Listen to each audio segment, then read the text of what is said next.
ჯერ ერთი მგონი იმიტომ რომ ძალიან ხმამაღალი იყვნენ ხელოვნების წარმომადგენლები. ეს ახალგაზრდა მსახიობები მე უბრალოდ გამაოცა მართლა იმათ შემართებამ და ასე ღიად გამოხატულობთან დამოკიდებულებამ ყველა მოვლენებისა და უფრო ზოგადად რომ ვთქვათ, ყველაზე უფრო საშიში, ყველანაირი დიქტატურა და ავტორიტარიზმი რაც გინდა ერთპარტიული მმართველობა ყველაფრისთვის ყველაზე უფრო საშიში არის ხელოვნება.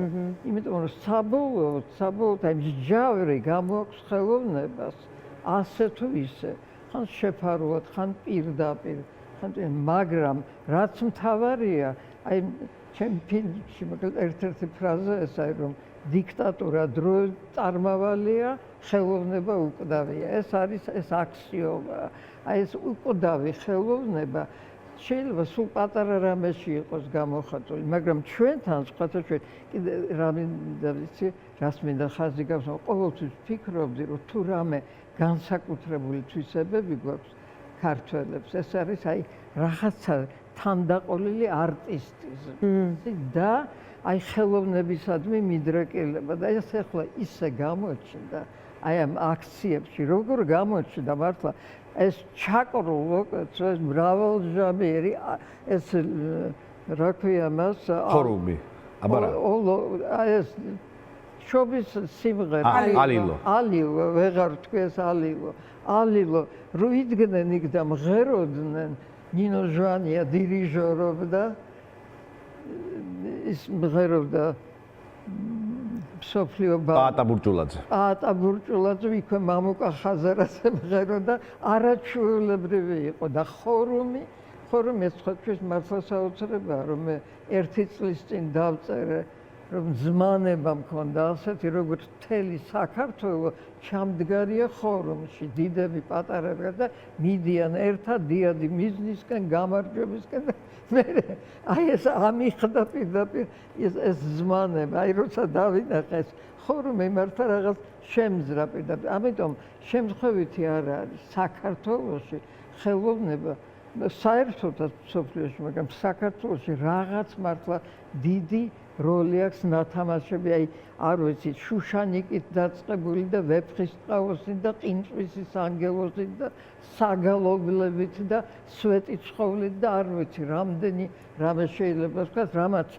მართლა შექმნა ქართველი ერი და აი ეროვნული ენერგია იქიდან მოდის აი ეს ეროვნული ენერგია რომელიც დღეს აი ასე ჩანს თბილისის ქუჩებში. ხო, იცით აი ეროვნულ ენერგიას ვერ მოერევა ვერაფერი.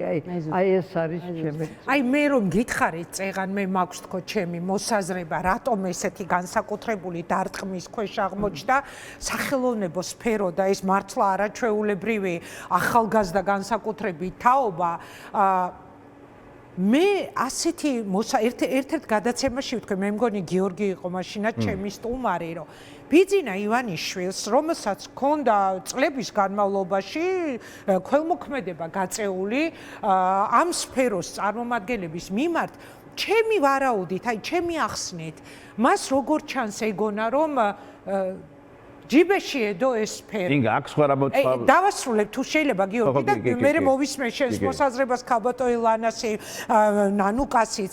ანუ მას გაწეული ქონდა დახმარება, გაწეული ქონდა წლების განმავლობაში ქველმოქმედება ეხმარებოდა ამ სფეროს წარმომადგენლებს და დღეს შესაძლებელია თქო ეს უბრალოდ ჩემთვის ფიქრობდი რომ შოკი იყო მისთვის აი ამ მწვავე განცხადებების კრიტიკის მოსმენა იმ სფეროს წარმომადგენლებისგან რომლებსაც წლების განმავლობაში რაღაცნაირად ეხმარებოდა და მათგან ალბათ ითხოვდა უპირობო მორჩილებას. და ეხლა იმიტომ მოხდა ეს განსაკუთრებული შეტევა ამ ხალხზე. არ დამეთანხმებოდით? ერთი შეიძლება არის ეს მომენტი, არ ვიცი, ვერ ვიცი. შენ არ ფიქრობ ასე, ნანუკა? მე მგონია რომ ის ფინანსური რესურსი რაც მან ჩადო პერსონებში. ჩადო იმ პერსონებში, რომლებიც მაშინ ავტორიტეტებით სარგებლობდნენ. ჩვენ ხო სახელები და გვარები ვიცით იმ ადამიანების და არც ერთი მათ შორის არ ყოფილა ახალგაზრდა მსახიობი. ანუ ბიძინა ივანიშვილი ფულს დებდა ყოველთვის წარსულში. ბიძინა და დებდა, ნამდვილად დებდა. ეს იყო დახმარებები მსახიობებისთვის გაწეული ხა. და იცოდეთ რა კი არასოდეს არ მithქვამს საჯაროდ, მაგრამ ეხლა მინდა ვთქვა, რომ წლების წინ, როდესაც ვიგრძენი, რომ რაღაცა სხვა მიმართულებით ვითარდება ჩვენი ქვეყანა, დავწერე განცხადება და უარი ვთქვი აი ამ სტიპენდიას, ისე რომ იცოდეთ. და საინტერესო ის არ ვიცოდი. ხო, არა, ეს უკვე ბევრი წლის წინ იყო, ამიტომ სხვანაირად სხვა ჩვენს ვერც დავწერდი ამას და ვერც გამომეს ეს შეუთავსებელია, თუმცა ბოდიში. არა, როგორ ვიდრე ხელისუფლებაში მოვიდოდა, მანამდე თუ უკვე ხელისუფლებაში მოსვლის დროს როცა აღმოაჩინეთ. რა თქმა უნდა, კარგახანს მეგონა რომ ჩვენ მართლა იმ მიმართულებით ვითარდებოდით, არა?